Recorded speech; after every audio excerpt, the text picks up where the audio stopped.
Hello friends, സുഖമല്ലേ?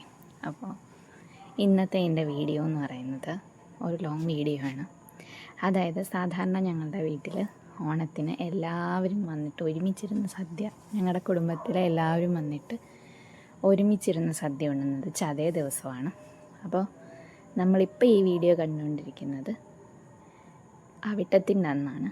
വൈകുന്നേരം ഞങ്ങൾ കുറച്ച് കറികളൊക്കെ നേരത്തെ വെച്ച് വെക്കാൻ വേണ്ടി വന്നു. അങ്ങനെ രാത്രിയിൽ തന്നെ നമ്മൾ മാങ്ങാച്ചാർ, ഇഞ്ചി, മോരുകറി, പിന്നെ അരിയാനുള്ള സാമ്പാർ, അവിയൽ, കഷ്ണങ്ങളപ്പം അത്തരത്തിലുള്ളതെല്ലാം ചെയ്തു വെച്ചു. പിന്നെ പൂക്കളവും ഇട്ടു. പിന്നെ പിറ്റേ ദിവസം രാവിലെയാണ് ബാക്കിയെല്ലാം ചെയ്യാമെന്ന് പറഞ്ഞത്. അങ്ങനെ പിറ്റേന്ന് രാവിലെ അരി കഴുകി അടുപ്പിലിട്ടു. പുറത്തെ അടുപ്പിലാണ് നമ്മൾ പായസവും അരിയും പിന്നെ കുടിക്കാനുള്ള വെള്ളവും തിളപ്പിച്ചത്. ബാക്കിയൊക്കെ അകത്തെ അടുപ്പിലാണ് ചെയ്തത്. അപ്പം മഴ പെയ്യരുതേ എന്നുള്ള പ്രാർത്ഥനയായിരുന്നു. എന്തായാലും പ്രതീക്ഷിച്ച പോലെ തന്നെ മഴയൊന്നും പെയ്തില്ല. അങ്ങനെ വെള്ളമൊക്കെ ചൂടായി അരിയൊക്കെ ഇട്ടു. ഇതേ സമയം തന്നെ എല്ലാവരുടെയും കോൺട്രിബ്യൂഷൻ വേണമെന്നുള്ളത് കൊണ്ട് കൊച്ചു പിള്ളേർ മുതൽ വലിയവർ വരെ ഈ സംരംഭത്തിൽ എല്ലാവരും പങ്കെടുത്തിരുന്നു. അപ്പോൾ ചോറ് വെന്തതിന് ശേഷം ചോറെല്ലാം ഊറ്റി വാരി കഴുകി. അടുത്തത് പായസമാണ്. പാലട പ്രഥമനാണ് വയ്ക്കാനായിട്ട് പോയത്. അപ്പോൾ ആദ്യം തന്നെ കുറച്ച് വെള്ളം വെച്ച് പാലട 4 പാക്കറ്റാണ് ഇട്ടത്. അപ്പോൾ ഏകദേശം 15 പേരോളം കാണും ഉണ്ണാൻ എന്നുള്ളൊരു പ്രതീക്ഷയിലാണ്. അപ്പോൾ അങ്ങനെ 15 പേർക്കുള്ള പായസം തയ്യാറാക്കാനായിട്ട് അങ്ങനെ പായസവും ഇത് വെന്ത് കഴിഞ്ഞു. പിന്നെ നേരെ അടുത്തതെന്ന് പറഞ്ഞാൽ പാലൊഴിക്കലാണ്. പാലും ഒഴിച്ച് കുറച്ച് നേരം കുറുകി, നന്നായിട്ട് കുറുകി വന്നു കഴിഞ്ഞിട്ട് വേണം നമുക്ക് ഏകദേശം ഒരു 2.5-3 മണിക്കൂർ അടുപ്പിച്ച് പായസം ഉണ്ടാക്കാനായിട്ട് മാത്രം എടുത്തിരുന്നു.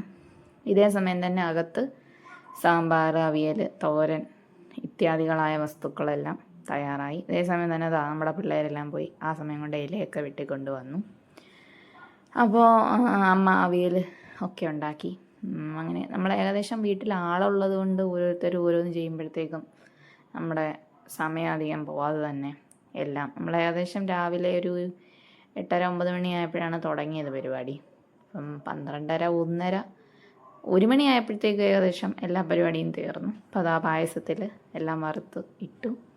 അപ്പോഴേക്കും നമ്മൾ കഴിക്കേണ്ട ആളുകളൊക്കെ എത്തി തുടങ്ങിയിരുന്നു. അങ്ങനെ അമ്മായിയും വല്യമ്മച്ചിയും മക്കളും പിന്നെ ഞങ്ങളുടെ പൊടിക്കുട്ടി, ആദ്യത്തെ ഓണമാണ് അവൻ്റെ, നമ്മുടെ കുഞ്ഞു വാവയും എല്ലാവരും എത്തിയിട്ടുണ്ടായിരുന്നു. വാവയുടെ ചോറൂണും ഇന്ന് തന്നെയായിരുന്നു. രാവിലെ ചോറൊക്കെ കൊണ്ടിട്ടാണ് വന്നത്. അങ്ങനെ നമ്മളെല്ലാവരും സന്തോഷമായിട്ട് എല്ലാ വർഷത്തെയും പോലെ ഈ വർഷവും ഒരു നല്ല ഓണ ദിവസം കൂടി കടന്നുപോയി.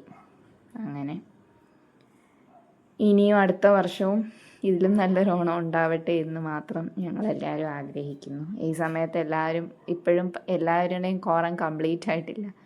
ചിലരൊക്കെ മിസ്സിങ് ആയിട്ടുണ്ട്. പലർക്കും പല ആവശ്യങ്ങൾ കാരണം അങ്ങോട്ടും ഇങ്ങോട്ടും ഒക്കെ പോകേണ്ടതായിട്ട് വന്നു.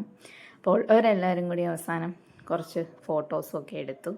ഞങ്ങൾ അമ്മൂമ്മയുടെ കൂടെ കൊച്ചുമക്കളെല്ലാവരും കൂടി ഒരു ഫോട്ടോ എടുത്തു.